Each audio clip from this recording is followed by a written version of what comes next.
Uzumaki, one of the finest horror manga of all time, जिसका creator स्वयं जुंजी ईतो है, a man who needs no introduction. He is a legend of horror manga. And जैसे कि तुम जानते हो, उजुमाकी anime भी रिलीज हो चुकी है। तो आज हम इस वीडियो में एपिसोड 1 को एक्सप्लेन करने वाले हैं। ये कहानी हम किरी नाम की एक लड़की से सुनते हैं, जो अपने होम टाउन कुरोजू में हुई सभी अजीब घटनाओं को शेयर करती है। तो चलो कहानी को शुरू करते हैं। कहानी की शुरुआत में हमें कुरोजू स्टेशन को दिखाया जाता है। हम एक लड़के को ट्रेन से बाहर आते हुए देखते हैं, जिसका नाम सुइची था। किरी उसी का इंतजार कर रही थी। सुइची किरी का बॉयफ्रेंड था। वो दोनों एक दूसरे से प्यार करते थे, इसीलिए आउट ऑफ कॉन्सर्न घर लौटते वक्त सुइची किरी से कहता है कि उन्हें इस शहर को छोड़ देना चाहिए। इस शहर में कुछ बहुत अजीब है। यहाँ की हवा और पानी में आजकल लगातार भंवर बनने लगे हैं। वो कहते हैं इस शहर में कुछ ऐसा है जो मेरे पापा को इफेक्ट कर रही है। आजकल वो अपने काम को छोड़कर घर में ही रहते हैं और घंटों तक अपने स्पाइरल कलेक्शंस को देखते रहते हैं। उस कमरे में उनका हर एक कलेक्शंस स्पाइरल से रिलेटेड है। जब वो उन चीजों को देखते हैं, उनकी दो आंखें अजीब तरीके से अपने आप गोल गोल घूमने लगती है। सिर्फ यही नहीं, एक दिन रात को जब हम एक साथ बैठकर डिनर कर रहे थे, तब पापा अचानक मम्मी पर गुस्सा करने लगे। रीजन बस इतना था कि उनके सूप में स्पाइरल फिश केक्स नहीं थे। मतलब वो जो भी करते थे उसमें वो स्पाइरल ढूंढते थे। सुइची को लगता है दिन प्रतिदिन उसके पापा स्पाइरल शेप के अंदर फंसते जा रहे हैं। ऑब्वियसली किरी को ये सब विश्वास नहीं होता और वो ये सब सुनकर हंसने लगती है, लेकिन सुइची उससे इसके लिए ब्लेम नहीं करता, क्योंकि उसे लगता है जब तक वो उन्हें अपने आंखों से नहीं देखेगी तब तक वो नहीं समझेगी कि असल में वो मंजर कितना डरावना है। देन सडनली एक सायरन की आवाज जोर से गूंजने लगती है, जो कि 5 बजने पर सुनाई देती है। एंड जिस आवाज को सुनने के बाद सुइची को तकलीफ होने लगती है। वो कहता है कि इस आवाज से मुझे नफरत है। मुझे लगता है कि कोई मेरे कानों में बार बार किसी खंजर से घोंप रहा हो। ये धुंधली नदी, ये मनुष्य लाइट हाउस और ये डरावना पहाड़, ऐसा लग रहा है कि ये सब कुछ मेरे नस में बस गया हो। ये मेरा पीछा क्यों नहीं छोड़ती? यहाँ मौजूद सब कुछ मुझे स्पाइडर्स क्यों नजर आती है? इस जगह से मुझे नफरत है। ये कहकर वो किरी को पीछे छोड़कर आगे निकल जाता है, लेकिन तभी किरी के साइड से एक साइक्लोन गुजरता है, जिसे देख वो डर जाती है। किरी अपने घर पहुंच चुकी थी। घर पहुंचने के बाद उसे किसी का आवाज सुनाई देती है, जो ऊपर से आ रही थी। वो ऊपर जाकर देखती है कि सुइची के पापा आए थे उसके पापा से मिलने। किरी के पापा एक वेल नोन कुम्हार थे।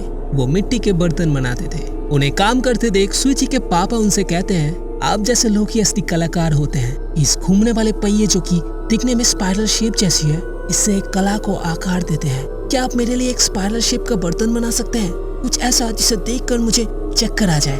अगर काले रंग का हो तो और भी अच्छा। मुझे स्पाइरल्स बहुत ही रहस्यमय लगते हैं। एक अद्भुत शक्ति है उसमें। कभी कभी ऐसा लगता है कि इसे बस देखता ही रहूं। बहुत अद्भुत होते हैं ये, है ना? सुइची के पापा स्पाइडर्स को लेकर बिल्कुल पागल बन चुके थे। खैर, सीन शिफ्ट होती है और हम किरी को देखते हैं, जो कि स्कूल में अपने एक नए दोस्त के साथ बात कर रही थी। उस लड़की का नाम आजामी है, जिससे किरी अपने बॉयफ्रेंड सुइची को लेकर बात कर रही थी। किरी कहती है सुइची पहले इसी स्कूल में पढ़ता था, पर अब वो दूसरे शहर मिदोरियामा हाई स्कूल में पढ़ता है और किरी रोज उससे मिलने जाती है जब वो स्कूल से वापस लौटता है। ये सुन आजामी कहती है, तुम दोनों को ऐसा देख मुझे जलन महसूस हो रही है, क्योंकि इस पूरे स्कूल में मेरे लायक कोई भी लड़का नहीं है। किरी कहती है, क्यों? तुम तो इतनी सुंदर हो, तुम्हें तो बड़े आसानी से लड़का मिल जानी चाहिए। और तभी उसकी नजर आजामी के सिर में मौजूद एक निशान पर पड़ती है। तब आजामी बताती है, दरअसल वो जब छोटी थी वो एक लड़के को इम्प्रेस करना चाहती थी, इसीलिए वो रस्सी पर चढ़ गई, लेकिन पैर फिसलने के कारण वो रस्सी से गिर गई, जिससे उसके सर पर चोट आ गई और आज तक वो निशान उसके सर पर है। आजामी किरी को बताती है, लेकिन उस हादसे के बाद मेरे उस लड़के से और भी गहरी दोस्ती हो गई थी। एंड उस दिन के बाद से मैं जिस भी लड़के पर अपनी नजर डालती थी, वो भी मुझे पसंद करने लग जाता था। शायद ये जादू इस निशान की वजह से है। लड़के मुझसे जल्दी अट्रैक्ट हो जाते हैं। आज फिर से किरी और सुइची स्टेशन पर मिलने वाले थे, लेकिन इस बार किरी अपने साथ आजामी को भी लेकर जाती है, क्योंकि आजामी को सुइची से मिलना था। रास्ते में कुछ लड़के आजामी को ताड़ने लगते हैं। आजामी उन्हें इग्नोर करके आगे जाने लगती है और तभी सुइची वहां आ जाता है और किरी सुइची को आजामी से मिलवाती है। किरी सुइची से कहती है, क्या तुम्हें पता है सुइची, आजामी तुमसे बिल्कुल उल्टा करती है। वो रहती तो है मिदोरियामा सिटी में, लेकिन वो इस टाउन में पढ़ने के लिए आती है। लेकिन सुइची की नजर जब आजामी पर पड़ती है, वो उसके पीछे एक अजीब ऑरा को महसूस कर पाता है और जल्दी किरी को लेकर वहाँ से भाग जाता है। किरी परेशान होकर कहती है, क्या हुआ, हम क्यों भाग रहे हैं? सुइची बताता है कि उसने आजामी के अंदर एक नेगेटिव ऑरा को महसूस किया और किरी को भी उससे दूर रहना चाहिए। दिन किरी जब अपने घर लौटती है, तब उसके पापा कीरी से कहते हैं, सुइची के पापा ने जो बर्तन बनाने के लिए कहा था वो रेडी है, क्या तुम उसे उनके घर तक पहुंचा दोगी? कीरी वो बर्तन लेकर सुइची के घर जाती है, लेकिन सुइची के पापा वो बर्तन लेने से इनकार कर देते हैं। वो कहते हैं मुझे अब इसकी कोई जरूरत नहीं, क्योंकि मैं अब अपने शरीर के अंदर ही स्पाइरल बना सकता हूँ, क्या तुम देखना चाहोगे? ये कहकर वो अपने जीप को बाहर निकालकर उसे स्पाइरल शेप देने लगते हैं, जिसे देख कीरी डर कर चिल्लाने लगती है और वहाँ से तुरंत भाग जाती है। देन हम एक डिलीवरी बॉय को देखते हैं जो कि एक ऑर्डर लेकर आया था सुइची के घर, जिसे सुइची के पापा ने स्पेशली पहाड़ से मंगवाया था। देन हमें सुइची को दिखाया जाता है जो शायद अपने घर लौट रहा था। तभी उसे रास्ते में अजामी मिलती है और उसे देख सुइची डर कर वहीं गिर जाता है। अजामी उससे पूछती है कि हर लड़का मेरे पीछे पागल है, कोई भी मुझे आज तक इग्नोर नहीं किया, लेकिन सुइची तुम मुझसे डर कर क्यों भागे? क्या मैं सुंदर नहीं हूँ? यहाँ अजामी सुइची से प्यार करने लगी थी, लेकिन सुइची को अजामी से वही सेम नेगेटिव ऑरा महसूस हो रहे थे। सुइची अजामी के सिर पर कुछ तो नोटिस करता है, इसीलिए वो अजामी से पूछता है कि उसके सिर पर वो क्या है। अजामी कहती है, क्या ये निशान? ये तो सिर्फ चोट का निशान है, मुझे लगा कीरी ने तुम्हें इस बारे में बताया होगा। लेकिन जब वो अपने सिर से बालों को हटाती है, तब हम देखते हैं वो निशान स्पाइरल शेप में बदल चुका था। सुइची डरते हुए अजामी से कहता है, इस टाउन को जितनी जल्दी हो सके छोड़कर चली जाओ, मैं तुम्हारे भले के लिए कह रहा हूँ, नहीं तो ये स्पाइरल तुम्हें भी पागल कर देगा। ये कहकर सुइची वहाँ से भागने लगता है। अजामी उससे रोकने की कोशिश करता है, लेकिन वो नहीं रुकता। फिर अगले सीन में हम देखते हैं सुइची के पापा की मौत हो चुकी थी और उन्हें जलाने के लिए शमशान ले जाया जाता है। सबको यही पता था कि उनकी मौत सीढ़ियों से गिरने की वजह से हुई, लेकिन वो झूठ था। सुइची कीरी को असलियत बताता है कि उसके पापा बहुत ज्यादा पागल होते जा रहे थे, इसलिए वो अपने माँ को लेकर मिदोरियामा सिटी के एक अस्पताल में बातचीत करने गया था, ताकि वो अपने पापा को वहाँ एडमिट कर सके। उन्हें उस दिन घर वापस आने में रात हो गई थी और उसके पापा घर में कहीं नहीं दिख रहे थे, लेकिन तभी उनकी नजर एक बड़ा सा गोल टब पर पड़ती है। ये वही टब था जो उसके पापा ने बाहर से मंगवाए थे। जब वो टब का ढक्कन हटाते हैं, वो देखते हैं उस टब के अंदर मिस्टर साइतो यानी सुइची के पापा थे, जो खुद को स्पाइरल में बदल चुके थे, जिस कारण उनकी सारी हड्डियां टूट गई और उनकी मौत हो गई।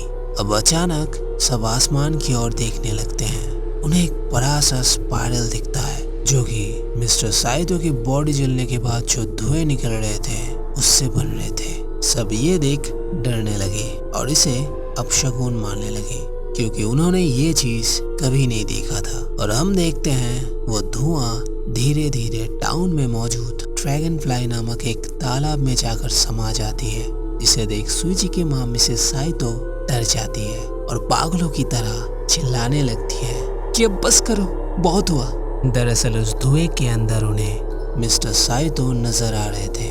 उन्हें ऐसा लग रहा था कि मिस्टर साइतो की जो आत्मा है वो भी अब एक स्पाइरल बन चुका है। मिसेस साइतो की हालत बिगड़ चुकी थी, इसलिए सुइची उन्हें जल्दी से अस्पताल लेकर जाता है। और तभी हम अजामी को देखते हैं, जो कि वहाँ पहुँच चुकी थी कीरी को खोजते हुए, क्योंकि उसे उसकी फिक्र हो रही थी। लेकिन तभी एक तेज स्पाइरल बवंडर उन दोनों के साइड से निकल जाता है और उस हवा की झोंके से अजामी के सिर के बाल हट जाते हैं और हम देखते हैं उसके सिर पर जो निशान था वहाँ अब एक गोल गड्ढा बन चुका है, एक नेवर एंडिंग स्पाइरल जैसा, जिसे देखकर कीरी डर जाती है और परेशान होकर वो अजामी से पूछती है कि उसे क्या हुआ है। अजामी कुछ भी नहीं कहती और वहाँ से भाग जाती है।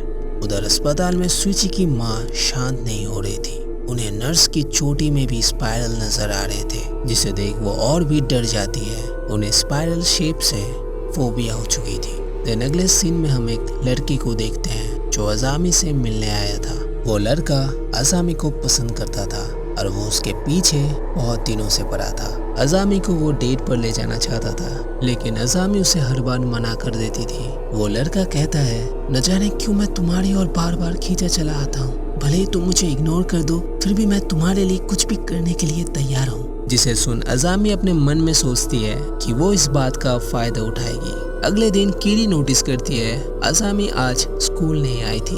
तभी क्लास में कतायामा नाम का एक लड़का आता है जो कि क्लास के लिए लेट था। टीचर उसे डांटते हैं लेट आने के लिए। वो लड़का बारिश की वजह से पूरा भीग चुका था और सिर्फ यही नहीं, वो कुछ अजीब तरीके से बात कर रहा था और धीरे धीरे चल रहा था किसी स्नेल की तरह, जिसे देख कुछ बच्चे उसका मजाक उड़ाते हैं। फिर स्पोर्ट्स पीरियड में कतायामा उन्हीं बच्चों के साथ वॉलीबॉल खेल रहा था, लेकिन कतायामा के स्लो मूवमेंट की वजह से उसकी टीम हार जाती है और खेल खत्म होने पर वही बच्चे ड्रेसिंग रूम में आकर कतायामा को परेशान करने लगते हैं। वो लोग उसके सारे कपड़े उतार कर उसे नंगा कर देते हैं और उसे खींचकर सबके सामने लेकर आते हैं, लेकिन सबकी नज़र उसके पीठ पर पड़ती है जिस पर एक स्पाइरल का निशान बना हुआ था।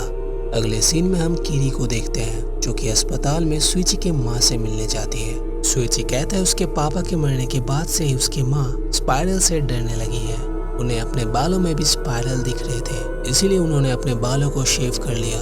उन्हें अपने उंगली के फिंगरप्रिंट्स में भी स्पाइरल दिख रहे थे और इसीलिए उन्होंने एक कैंची की मदद से अपने सारी उंगलियों की खाल काट दी। हर एक स्पाइरल चीज उन्हें सुइची के पापा के उस टूटे हुए स्पाइरल बॉडी की याद दिला रही थी। उन्हें ऐसा लग रहा था कि मिस्टर साइतो उनसे कह रहे थे कि तुम भी मेरी तरह स्पाइरल बन जाओ। सुइची अपने माँ से मिलने से पहले अपने हाथों पर ग्लव्स और सर पर टोपी पहन कर जाता है ताकि वो उससे ना डरे। सुइची ने डॉक्टर्स और नर्सेस को बोल दिया था कि कोई भी चीज जो दिखने में स्पाइरल शेप है उसे उसके माँ से दूर रखने के लिए, क्योंकि अब जाकर वो थोड़ी शांत हुई है और सो रही है। फिर एक रात कीरी अजामी को देखती है जो कहीं जा रही होती है। उसे जाते देख कीरी उसे बुलाती है। अजामी अपने सर पर एक टोपी पहनी हुई थी। कीरी उससे पूछती है कि वो किधर जा रही थी और वो स्कूल क्यों नहीं आई, जिसे सुन अजामी उससे कहती है उसकी तबीयत कुछ ठीक नहीं थी और उसकी एक आंख से वो ठीक से देख नहीं पा रही। ये कहकर वो अपने टोपी को हटाती है और हम देखते हैं उसके सर पर जो स्पाइरल शेप जैसा गड्ढा था वो अब और भी बड़ा हो चुका है, इतना बड़ा कि अजामी की एक आंख उसके अंदर समा जाती है। ये देख कीरी बहुत डर जाती है, लेकिन अजामी उसे कुछ भी नहीं करती। वो वहाँ से जाने लगती है। फिर अजामी उसी लड़के के पास जाती है और हम देखते हैं वहाँ सुइची भी मौजूद था। दरअसल अजामी ने उस लड़की को इस्तेमाल किया था सुइची को वहाँ बुलाने के लिए। फिर अजामी उस लड़के से कहती है कि वो उसकी गर्लफ्रेंड नहीं बन सकती क्योंकि उसे सुइची पसंद है, जिसे सुन वो लड़का गुस्से में अजामी के सर से वो टोपी अपने हाथों से हटा देता है और तभी हम देखते हैं अजामी का सर ऑलमोस्ट गायब हो चुका था और वो जो स्पाइरल शेप जैसा गड्ढा था वो और भी ज्यादा बड़ा हो चुका था, जिसे देख वो लड़का परेशान होकर उसके पास जाने लगता है। लेकिन तभी वो लड़का उस स्पाइरल गड्ढे के अंदर खींचा चला जाता है और अजामी उसे अपने अंदर समा लेती है। दिन कीरी को चीखने की आवाज आती है, इसीलिए वो जल्दी वहाँ पर पहुँचती है और देखती है सुइची एक पेड़ पर चढ़ चुका था और वो कीरी को आगे जाने के लिए मना करता है। वो कहता है कि अजामी ने एक जिंदा लड़के को अपने स्पाइरल के अंदर खींच लिया है और वही स्पाइरल अजामी को भी धीरे धीरे अपने अंदर खींच रही है और हम देखते हैं धीरे धीरे अजामी का पूरा शरीर उसी स्पाइरल के अंदर चला जाता है। एपिसोड के अंत में हम कीरी की आवाज को सुनते हैं जो कह रही थी ये तो बस शुरुआत है, आगे जाकर चीजें और भी डरावनी होती जाएगी। और इसी के साथ एपिसोड 1 खत्म होती है। कमेंट करके जरूर बताना एपिसोड 1 तुम्हें कैसा लगा। वीडियो अच्छी लगी हो तो लाइक कर देना एंड अगर चैनल में नए हो तो सब्सक्राइब कर देना। चलो गाइस, टेक केयर, मिलते हैं नेक्स्ट वीडियो में।